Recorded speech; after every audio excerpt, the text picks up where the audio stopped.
Hi guys, shoot, I got cut off. I should know better now. When we get to 33 minutes, I have to like end the video by 33 minutes.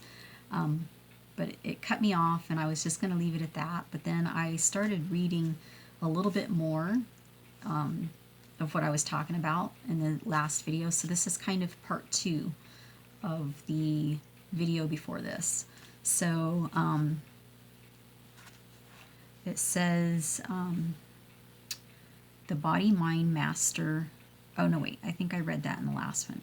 If you observe your and others breathing over a long period of time, you will see that the 3 primary emotional obstructions, anger, sorrow, and fear, are each linked with an imbalance in breathing. So I didn't mention anger. I've never really thought of anger. What I feel from my clients is like a fear, panic, anxiety sets in.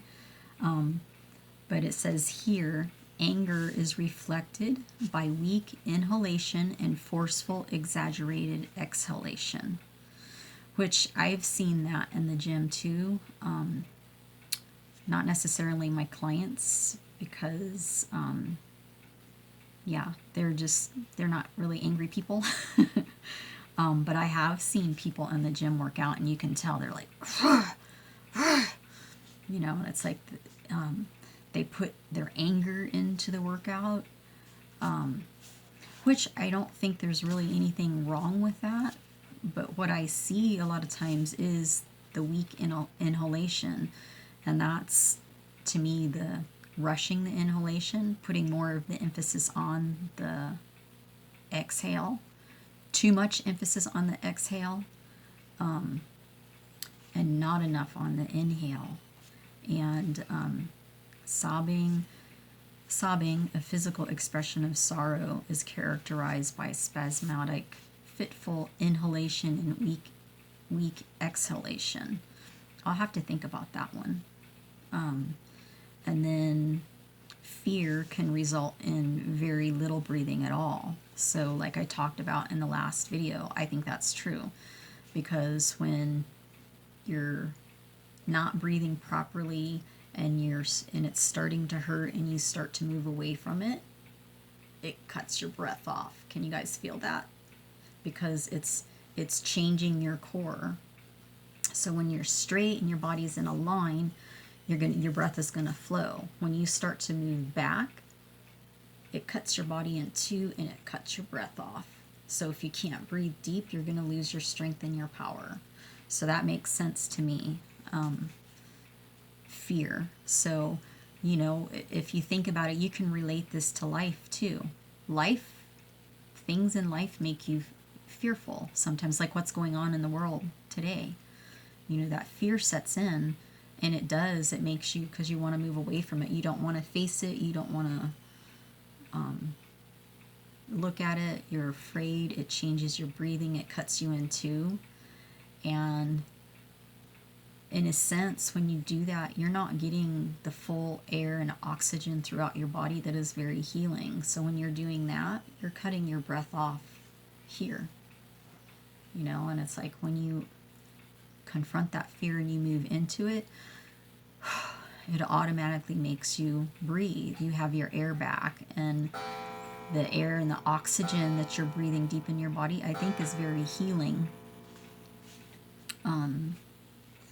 And as you consciously develop awareness of your breathing patterns, you can recognize these reactive patterns and use the breath as a key method of balancing body, mind, and emotions. And I think that's like so true. You know, so one of the things that I teach my clients too while we're working out are these types of things that I'm talking about, because these aren't just things that you use in the gym to improve your workouts. It improves your body, mind, and emotions. And it also makes you more self-aware of what your body is doing and what your breathing is doing and what your mind is doing when you're outside of the gym too. Because it's not just about inside the gym and then you just walk out and go back to the way that you were. It's kind of like church in a way.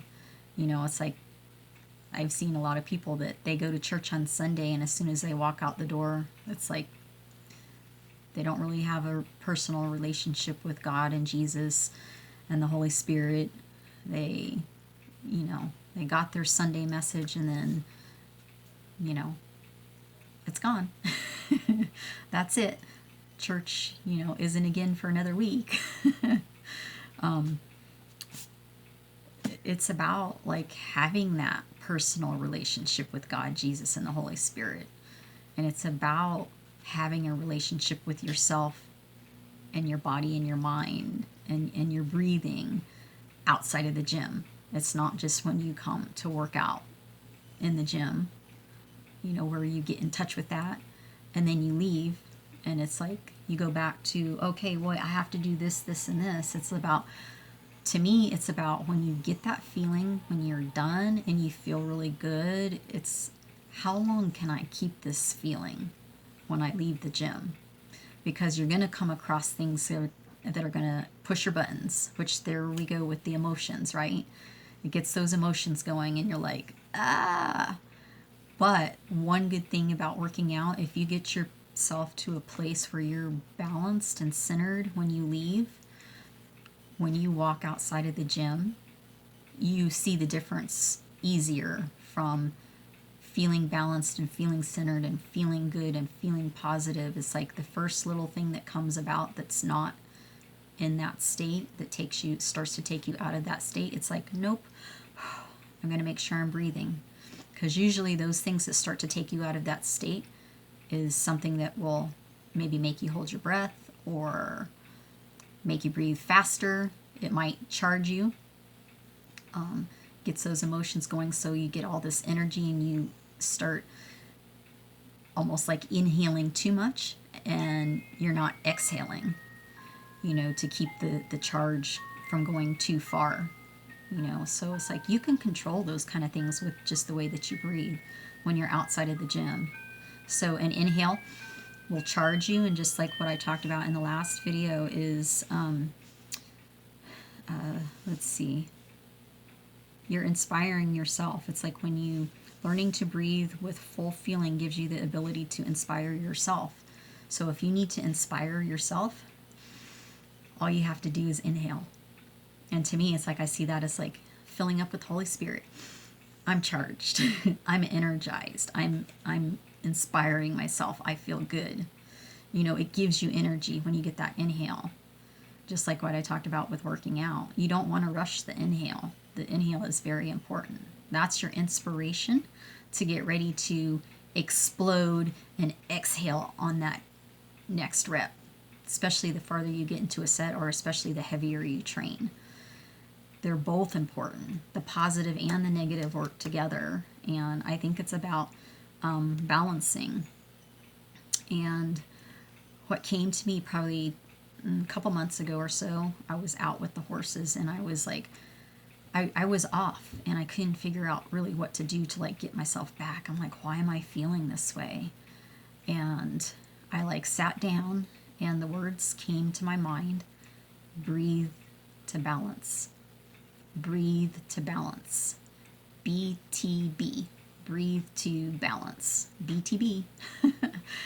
Breathe to balance. And just by saying those words, I started to breathe and I started to get back in balance. And it's like it felt good. And it's like I was in my mind. I don't remember exactly what it was about, but it's like I couldn't get back to my body. And as soon as I started breathing to balance, I could feel my body start to balance, and then I could feel my mind and body get connected again. So words can be powerful too, and if that's something too, maybe that's something you could use if you're not feeling balanced, when you get into the gym before you work out, is to sit down and just think, I'm going to breathe to balance. And then when you start to work out, you're going to be in a much better state.